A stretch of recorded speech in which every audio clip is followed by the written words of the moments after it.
जय हिंद and welcome to rice with study.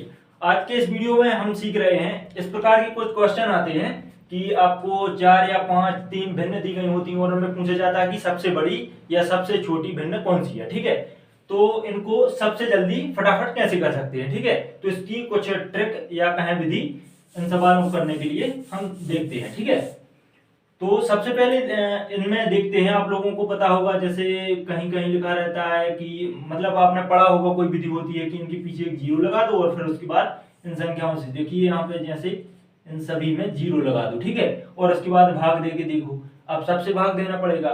मान लेते हैं कि जैसे यहाँ पे आ गया 3 और यहाँ पे भी आ गया 3, फिर उसके बाद दशमलव में भी कुछ आएगा तो ये आपको ज्यादा करना पड़ेगा। ठीक है, इससे भी कर सकते हैं यदि नॉर्मली आ रहा है आंसर तो ठीक है, और यदि नहीं आ रहा है तो उसके लिए मैं एक और विधि बता रहा हूं। ठीक है, तो उसी से आपको करना है। ये संख्याएं छोटी हैं, कुछ बड़ी संख्याएं भी होती हैं। देखिए यहाँ पे नीचे कुछ बड़ी संख्याएं लिख दी जाएंगी, ऊपर छोटी संख्याएं आएंगी, फिर उसके बाद आपको बताना पड़ेगा कि इनमें सबसे छोटी या बड़ी भिन्न कौन सी है। ठीक है, तो इस सवाल को हम देखते हैं कि विधि क्या है। ठीक है, सबसे पहले देखते हैं इन दो को। ठीक है, दो को 3/8 और यहाँ पे है 4/9। सबसे पहले इनमें से देख लेते हैं, हमसे पूछा है सबसे बड़ी भिन्न कौन सी है, तो इन दोनों में से बड़ी भिन्न हम देख लेते हैं कि कौन सी है। तो इन दोनों में बड़ी भिन्न कौन सी है यह कैसे पता चलेगा, तो त्रियक गुणा कर दो। ठीक है, 9 का 3 में गुणा करोगे, देखिए अंश यहाँ पे ऊपर है तो जो अंश की संख्या है उसके नीचे लिखेंगे हम जो गुणा करेंगे। ठीक है, तो 9 का गुणा 3 में करेंगे तो क्या आएगा 27।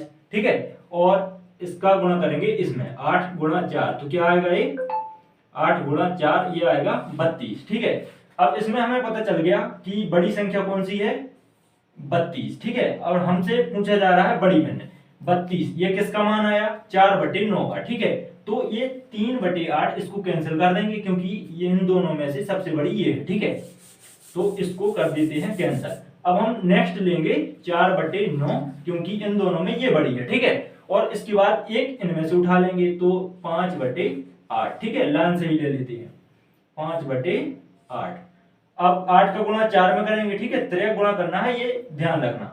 8 का गुणा 4 में करेंगे तो कितना आएगा 32, और 9 का 5 में होगा तो कितना आएगा 45। ठीक है, 45। अब इन दोनों में कौन बड़ा है, तो ये वाला। ठीक है, तो 5/8 ले लेते हैं। अब यहां से ये भी कैंसिल हो गया। ठीक है, ये इससे छोटी है तो 5/8, और यहाँ पे ये लास्ट बची 3/7। ठीक है, इनमें भी त्रियक गुणा करेंगे तो 7 का होगा 5 में तो कितना आएगा 35, और 8 का होगा 3 में तो यहाँ पे कितना आएगा 24। ठीक है, इन दोनों में बड़ी है ये वाली और ये मतलब 5/8। ठीक है, तो सबसे बड़ी भिन्न हो गई 5/8। ठीक है, सबसे बड़ी भिन्न है 5/8। सिंपली आपको ये करना है, देखिए जैसे लिखा है 3/7 गुणा 4/9। ठीक है, तो आपको ये बताना है, यदि आपसे इनमें पूछा जाए कि बड़ी भिन्न कौन सी है। ठीक है, तो आपको इसमें ये करना है कि जो त्रियक गुणा होता है ना, पढ़ा है तो वही करना है। ठीक है, 9 का गुणा करेंगे 3 में और संख्या लिखेंगे इस साइड, अंश साइड। ठीक है, 9 तिया 27, और 7 का गुणा करेंगे 4 में, 7 चौके 28। ठीक है, अंश की साइड लिखनी है। अब इनमें से देखिए छोटी भिन्न पूछी जाए तो ये हो जाएगी, और बड़ी पूछी जाए तो ये हो जाएगी क्योंकि ये मान बड़ा है। ठीक है, तो इस टाइप का एक और हम क्वेश्चन देखते हैं।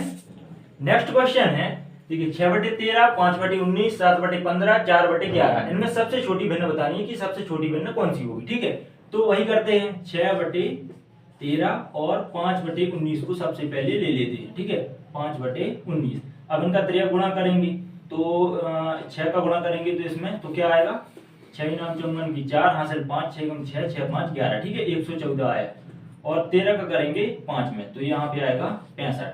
अब इसमें बड़ी कौन सी भिन्न है, ये वाली। ठीक है, लेकिन हमसे पूछा गया है कि छोटी वाली भिन्न कौन सी है, तो हम अब की बार ये लेंगे। ठीक है, जो भी छोटी मिलती जाएगी हम उसे लेते जाएंगे। ठीक है, तो 5/19 मिली हमें छोटी भिन्न।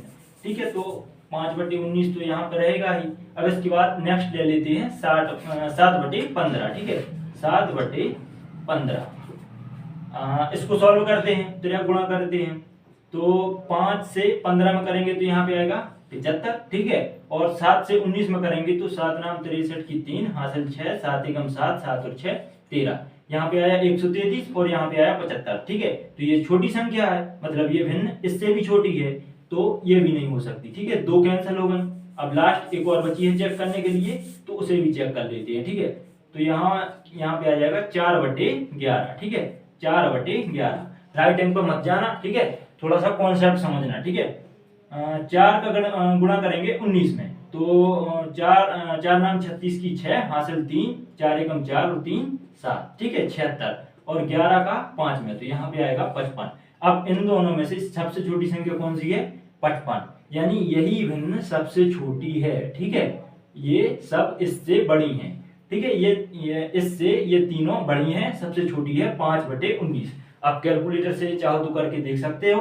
ठीक है, और ये कॉन्सेप्ट लगाओगे तो आंसर जल्दी आएगा। ठीक है, आपको लग रहा होगा कि टाइम ज्यादा लग रहा है, बट आप कुछ क्वेश्चन इसके करके देखना इस विधि से, और आपको जो सी भी विधि आती हो उससे, तो आपको लगेगा कि हाँ ये है, काम करती है विधि। ठीक है, इससे फटाफट आंसर आ जाएगा। अब गुणा भाग थोड़ा फास्ट करना आपको आना चाहिए। ठीक है, कुछ और क्वेश्चन पूछे जाते हैं जैसे स्थानीय मान और जातीय मान, तो उनको देख लेते हैं 1 मिनट में। ठीक है, जैसे कोई संख्या लिखी है,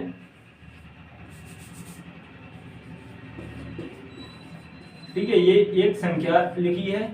अब इसमें पूछा आपसे कि इस वाले 8 का, यहाँ पे थोड़ा चेंज कर लेते हैं, यहाँ पे कर लेते हैं 4। ठीक है, यहाँ पे पूछा आपसे कि 8 का स्थानीय मान कौन सा है। ठीक है, 8 का स्थानीय मान, तो जो भी हमसे जिस भी अंक का हमसे स्थानीय मान पूछा जाता है, वो अंक और उसके बाद के जो अंक हैं उन्हें हम 0 बना देते हैं। ठीक है, तो ये हो जाएगा 8 और इसके पीछे 3 अंक हैं, तो यहाँ पे रख देंगे हम 3 0। ठीक है, यहां से पूछा जाता 8 का जातीय मान। ठीक है, ये हो गया स्थानीय मान। और यदि आपसे पूछा जाता जातीय मान, जातीय मान पूछा जाता 8 का, तो 8 ही हो जाता। 9 का पूछते तो 9 ही हो जाता। 4 का पूछते तो 4 हो जाता। ठीक है, जातीय मान मतलब वही संख्या। ठीक है, इनमें से किसी का भी जातीय मान पूछा जाए। अब क्वेश्चन ऐसे बनते हैं। ठीक है, ऐसे नहीं बनते कि इसमें बताइए 8 का स्थानीय मान कौन सा है। अब ऐसे किसी भी परीक्षाओं में ऐसे क्वेश्चन नहीं बनते। अब क्वेश्चन बनते हैं कि 7 के दोनों स्थानीय मानों का अंतर क्या होगा। ठीक है, देखिए इस संख्या में 2 बार 7 है, तो एक 7 का स्थानीय मान क्या होगा? 7 और 1 2 3 4 0। ठीक है, ये हो गया 7 का स्थानीय मान, और दूसरा 7 यहाँ पे है, तो इसका स्थानीय मान होगा कितना? 7। ठीक है, अब इनका अंतर पूछेंगे आपसे कि दोनों स्थानीय मानों का अंतर क्या है, या योग भी पूछ सकते हैं। ठीक है, या आपसे ऐसे भी क्वेश्चन पूछ सकते हैं कि 7 का स्थानीय मान और 4 का जातीय मान, इन दोनों का अंतर क्या है। ठीक है, 7 का स्थानीय मान और 4 का जातीय मान। ठीक है, इन दोनों का अंतर बताइए। ऐसे क्वेश्चन पूछे जाते हैं। तो इंपॉर्टेंट यही है कि स्थानीय मान यदि आपसे पूछा जाता है, तो जिस भी अंक का पूछा जाए उसके पीछे जो भी अंक और बाकी के लिखे हुए हैं उनकी जगह पर क्या लिख दो? 0। और यदि जातीय मान पूछा जाता है तो संख्या स्वयं आंसर होगी। ठीक है, अंक जो भी अंक होगा वही आंसर होगा। जैसे 6 का जातीय मान 6 हो जाएगा, 5 का जातीय मान 5 हो जाएगा, 4 का जातीय मान 4 हो जाएगा। ठीक है, और इन्हीं को अंकित मान भी कहते हैं। ठीक है, अंकित मान भी पूछा जाए 8 का अंकित मान, तो अंकित मान भी जातीय मान ही कहलाता है। ठीक है, तो इस वीडियो में इतना ही, तो मिलते हैं नेक्स्ट वीडियो में। जय हिंद।